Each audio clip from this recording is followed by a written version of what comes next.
আমার প্রিয় ছাত্রছাত্রীরা, এই ভিডিওতে আমি তোমাদের ক্লাস 6-এর পরিবেশ ও বিজ্ঞান বইয়ের প্রথম পর্যায়ক্রমিক পরীক্ষার কিছু সম্ভাব্য প্রশ্ন ও উত্তর নিয়ে আলোচনা করব।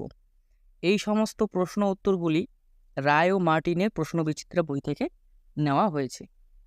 তো এখানে একের দাগের প্রশ্নগুলি হচ্ছে সঠিক উত্তরটি বেছে নিয়ে লেখো। তো এখানে 1 নাম্বার প্রশ্নটি, কোনটি অধাতু কিন্তু তাপে সুপরিবাহী? তামা, পারদ, অক্সিজেন না গ্রাফাইট? তো উত্তর হবে এখানে গ্রাফাইট।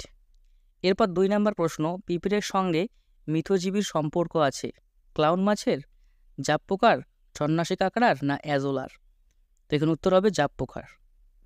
এরপর 3 নাম্বার প্রশ্ন, ম্যালেরিয়ার ওষুধ তৈরি হয় সিনকোনা, কুইনাইন, তুলসী না সিল্ক থেকে? তো এখানে উত্তর হবে কুইনাইন থেকে। এরপর 4 নাম্বার প্রশ্ন, অ্যামোনিয়ার সংকেত হলো NH3, NH2, NH4 না শুধু NH? তো এখানে উত্তর হবে NH3। এরপর 5 নাম্বার প্রশ্ন, রূপোর ল্যাতিন নাম ফেরাম, টাইটাম না আর্জেন্টাম না আরাম? তো এখানে উত্তর হবে আর্জেন্টাম। এরপর 6 নাম্বার প্রশ্ন, কোনটি মৌল নয়? তামা, কার্বন, সোনা না অ্যামোনিয়াম? তো এখানে উত্তর হবে অ্যামোনিয়াম। এরপর 2-এর দাগের প্রশ্নগুলি হচ্ছে, নিচের প্রশ্নগুলি সংক্ষিপ্ত উত্তর দাও।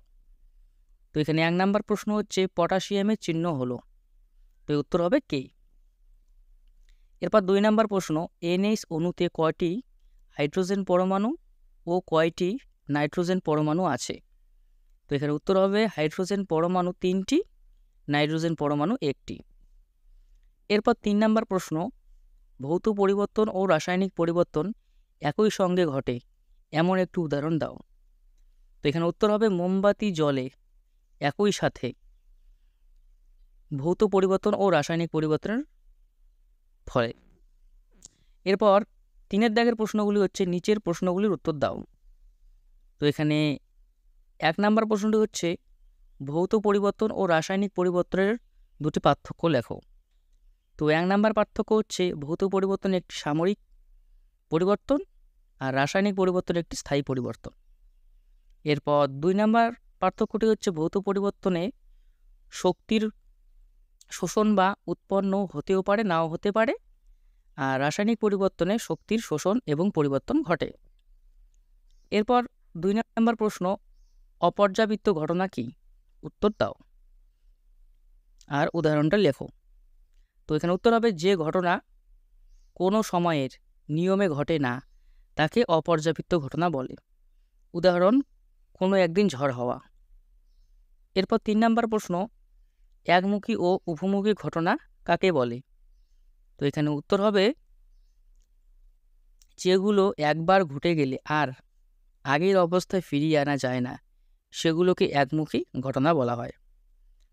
এরপর যে ঘটনা বস্তুকে আবার আগের অবস্থায় ফিরিয়ে পাওয়া যায় তাকে উভমুখী ঘটনা বলে। তো আমার প্রিয় ছাত্রছাত্রীরা, এই ছিল আজকের কিছু প্রথম পর্যায়ক্রমিক পরীক্ষার তোমাদের জন্য প্রশ্ন উত্তর। তো ভিডিওটি ভালো লাগলে লাইক করবে, কমেন্ট করবে এবং বন্ধুদের মধ্যে শেয়ার করবে। ধন্যবাদ।